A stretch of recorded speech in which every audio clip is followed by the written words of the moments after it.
Hi, it's Matt from the HMO platform, and today I'm here in Derby with David of D&J Anderson Properties. They are a client of ours who are doing some absolute mega things here in the Midlands. So today we're going to have a look around this project, which is now complete, and it is an absolute beauty. So first and foremost, tell us a little bit about yourself, your background, and why you ended up buying this property. Yep, so I'm David, one half of D&J Anderson Properties, the other half being my mum, Julie, who you know.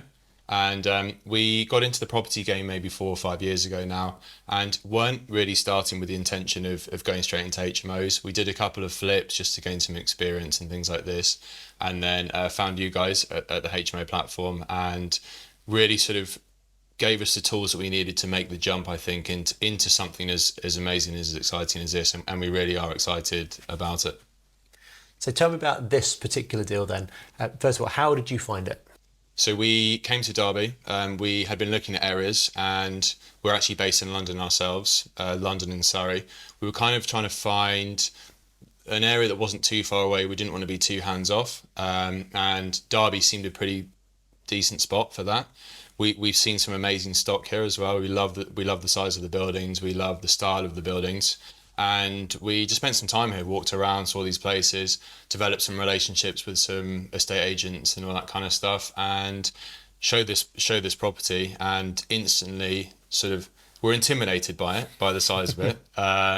But we saw it, and we could really imagine transforming it into something that we would be very proud of, and obviously something that our tenants would be proud to live in as well. And although, as I say, quite an intimidating prospect, we just thought we'd go for it. So you went head first, your first HMO. How many bedrooms is it?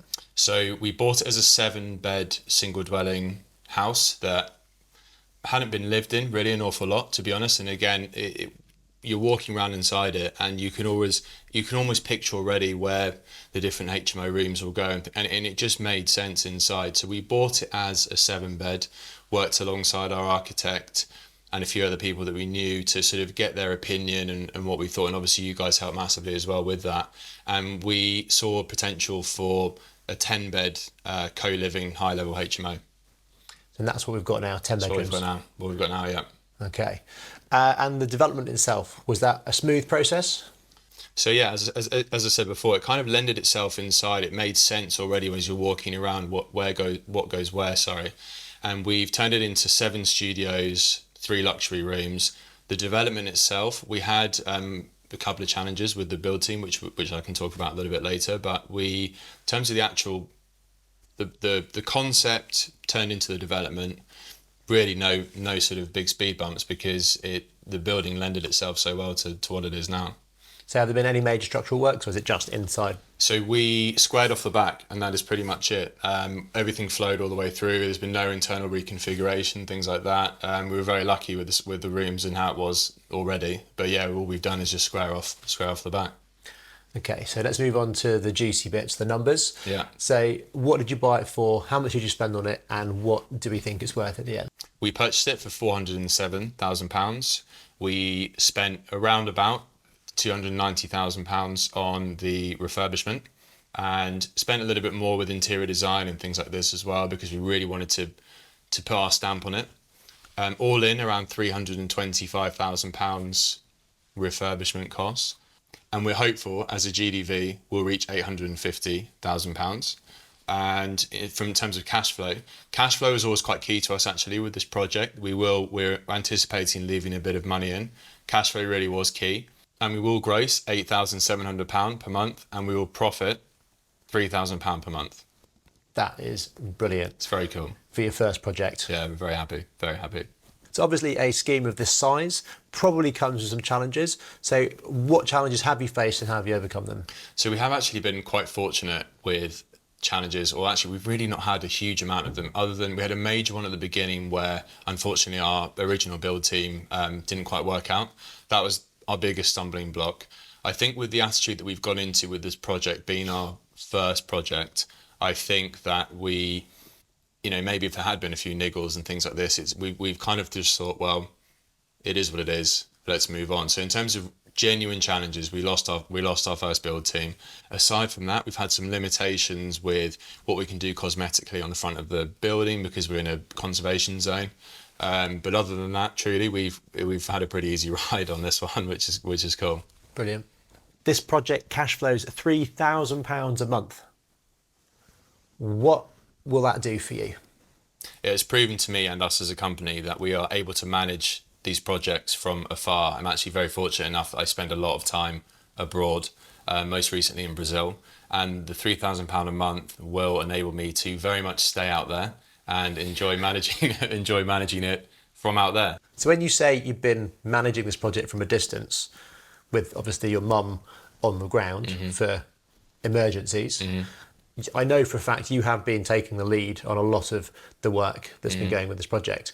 So some people moan about being 2 hours drive away from a project. You were 2,000 miles away. Yeah. So that also is a lifestyle that a lot of people aspire to, Yeah. that laptop lifestyle, to have that choice and freedom. Yeah. How do you manage that? If anything, honestly, it actually forces the issue a bit because you are so far away, you actually have no choice but to think of ways around how do I communicate with X person, or how do I get something to happen. If you're down the road, if you're 2 hours down the road or whatever, maybe you can find those excuses. But when I'm so far away, it's like, okay, fine. I need to communicate with, I need to speak to the architect, I need to speak to the builder, I need to speak to the interior designer. And it's like, we're pretty well connected now post-COVID, I think. And I think for me, honestly, and I think my mum actually even said that I think she even had to concede that it was doable. And so I have pushed her to do something similar. But this time she's going to go travelling and you're going to stay in the UK? Correct. Well, maybe. We'll see.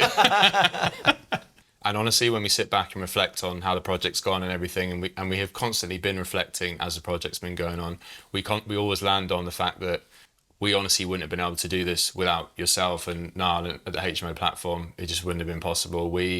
Every decision that we make feels better with the safety net of the network, yourselves, and without that, we would never have taken on such a big project like this. And we're obviously extremely grateful that we have done so.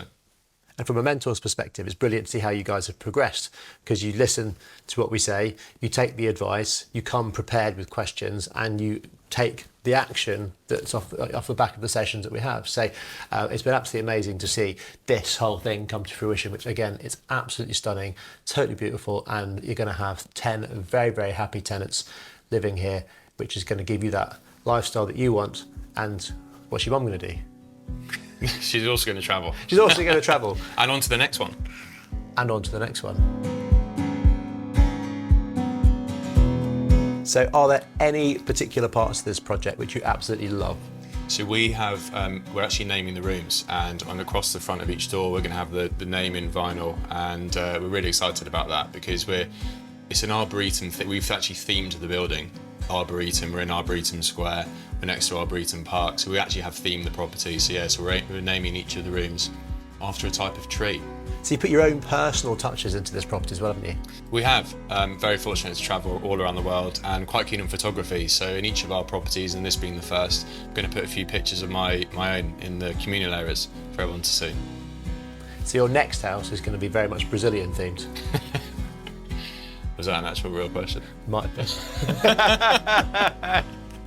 So again, thank you so much for letting me in, showing me around, and again, very proud from what you guys have achieved for the property, for the area, and more importantly for yourselves. Thank you so much, Matt, really appreciate it. And if you guys watching this would love to be able to do things similar to what Julie and David have done, then click the link down below. Don't forget to hit the bell for notifications about when we do other updates like this, and I look forward to seeing you in the next video.